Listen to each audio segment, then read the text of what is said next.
E aí pessoal, tudo bem? Hoje estou aqui para conversar um pouquinho com vocês aí sobre o exame da displasia coxofemoral.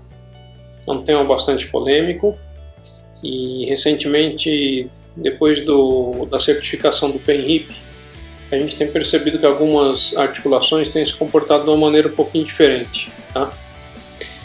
Nem todos os pacientes a gente consegue utilizar a técnica do PENHIP pelo alto custo, mas existem algumas maneiras de a gente tentar promover um certo estresse articular aí, que a gente também vai conseguir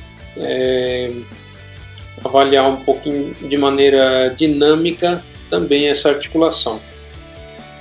Bom, displasia coxofemoral nada mais é do que um formato anormal, né? Displasia é um formato anormal e pode acontecer em qualquer articulação congruente, é uma articulação que tenha um contato perfeito entre as superfícies articulares de um ou mais ossos.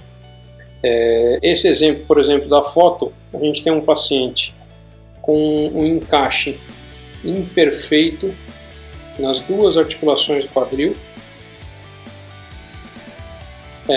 os bordos do acetábulo praticamente arrasados e quase que uma perda total da relação, um deslocamento externo do fêmur em relação ao acetábulo bastante importante. Então esse paciente é um caso grave aí de displasia coxofemoral e já tem sinal de atrofia muscular. Então, para piorar um pouquinho a situação, ainda tem luxação da patela. Mas a gente tem reparado algumas coisas um pouquinho diferentes.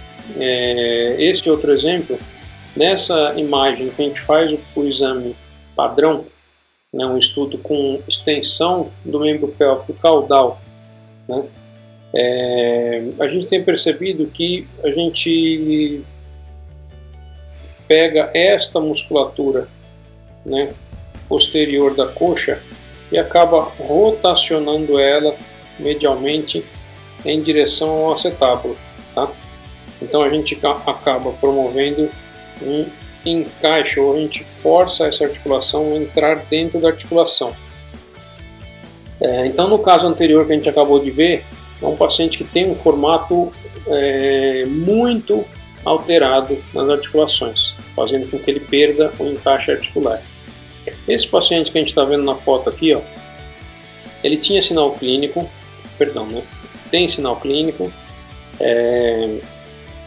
tem dificuldade para levantar, a manipulação, a veterinária sentiu crepitação e o paciente também sentiu dor à manipulação do quadril, nos testes de Ortolani.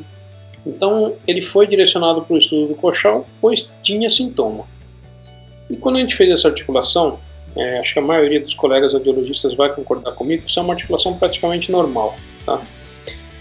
Se a gente tentar levar em consideração o centro da cabeça femoral, aproximadamente nessa região, essa cabeça femoral está não está tão pouco encoberta com relação ao bordo dorsal.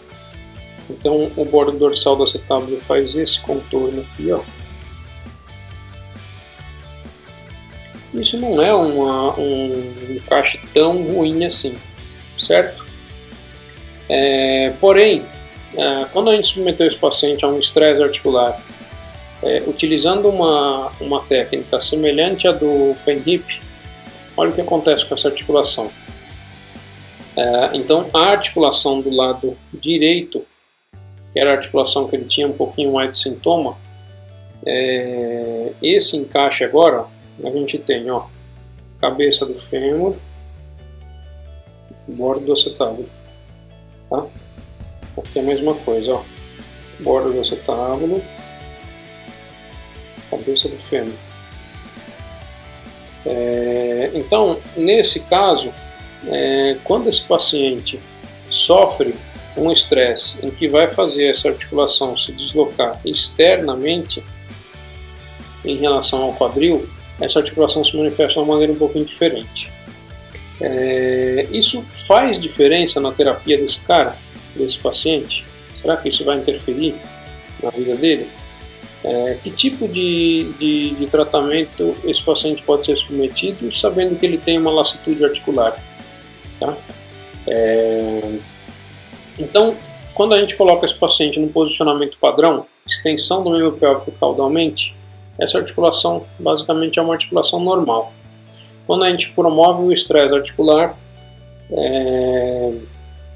esse paciente apresenta uma lassitude articular que provavelmente vai necessitar de tratamento aí por fisioterapia, por cirurgia até.